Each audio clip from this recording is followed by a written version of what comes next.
Imamo javljanje uživo iz Zagreba. Naša Aleks je u Centru edukativne inovacije.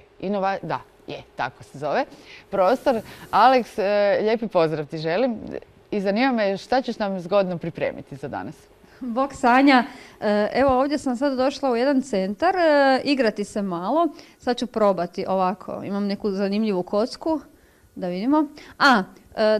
Da smiš, jesam dobro rekla? Ne, niste dobro rekli, ali nije moj jezik, pa neću ni ja riskirati. Možemo potražiti.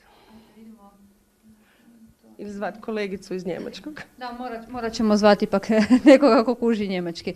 No dobro, vi ste isto tako jako stručna osoba, imate mnogo titula. Meni je sad zadnje upalo onako u uho da se bavite i pjevanjem džeza, pa moram spomenuti jer mi je to jako drago. Ali evo, vi ćete nam se bolje predstaviti. Dobar dan i dobrodošli. Moje ime je Vlatka Butković, profesorica engleskog jezika sam već 26. godinu.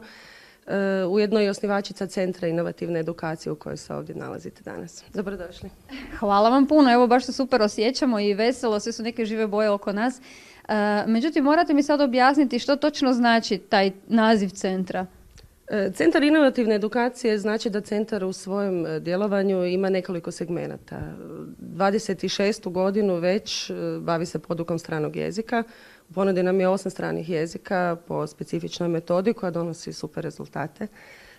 Uz to bavi se edukacijom nastavničkog kadra, timova, vodećih timova u tvrtkama, te nudi velik raspon radionica za građanstvo koje uglavnom nude dodatnu edukaciju iz raznih vještina koje vidimo da ljudima nedostaju. Zanimljivo. Međutim, isto je zanimljivo da zapravo u vašem centru je mnogo djece i odraslih koji dolaze, eto vi ih učite svemu i svačemu, pa ste spomenuli brojku od čak preko 500 djece. Pa na godišnjoj razini, kroz strane jezike, radionice za građanstvo, znači to je brojka bez kolega u školama, je preko 500 bi trebalo biti ove godine, s tim da, evo upravo smo u pregovorima sa Američkom međunarodnom školom koja nas traži da za njih organiziramo radionice iz STEM područja, ali pojačane na području arta i dizajna. Eto, to nas veseli. I tu se razvija i dječja kreativnost, koliko vidim kada smo prošli ovim prostorom koji je zaista impresivno velik. Puno je radova djece i to dosta onako raznolikih radova, znači ima stvarno svega od kolaža, crtanja, slaganja. Međutim, zadnje što ste mi pokazali su recimo ovi udžbenici, to mi je poprilično zanimljivo, možete mi malo objasniti? Udžbenici koji su iz ciklusa Fail Forward su rezultat rada moje kolegice Anite Polja koja sa mnom radi preko 20 godina i mene i velikim dijelom naših učenika. Naime, sav nastavni materijal, ne samo vezan uz engleski jezik, ne prati razvoj djece i njihove interese. Toliko smo dorađivali bilo što je na tržištu i međunarodnom, da smo na kraju odlučili da je najbolje da složimo svoje udžbenike. Udžbenici koje držite imaju svoju elektronsku verziju, u cijelosti su interaktivni, ali mislim da najveća stvar, barem kod djece što vidimo, što su djeca sudjelovala u izradi. Znači da sve teme unutra su oni osobno odabrali i odlučili su čime će se baviti, kroz što će učiti o jeziku. Ono što me posebno obradovalo kada ste pričali o djeci koje ovdje dolaze je to da imate dosta individualan pristup, bez obzira što su grupe i tako. Znači, nema toga da sad netko ko je malo sramežljiviji ili šutljiviji da je zanemaren, a neko ko je glasniji da se njega više ovako potiče da radi. Ne, uvijek imate jedno dijete koje bi moglo pojesti sve ostale u grupi. Imate drugo dijete, to je onako statistika, drugog djeteta koje bi svašta željelo reći, ali nikad neće nekome oduzeti riječ.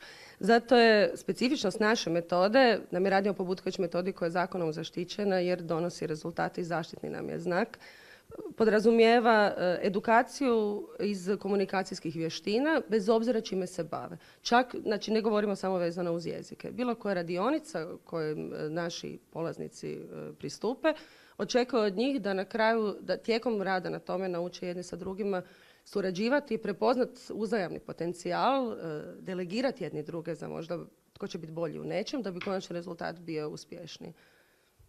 Zanimljivo, znači ne samo da im usađujete to neko znanje, nego ipak radite i na nekakvim njihovim međusobnim odnosima i učite ih onako malo i za život, kako kasnije biti što bolji čovjek zapravo na svim tim nekim životnim područjima.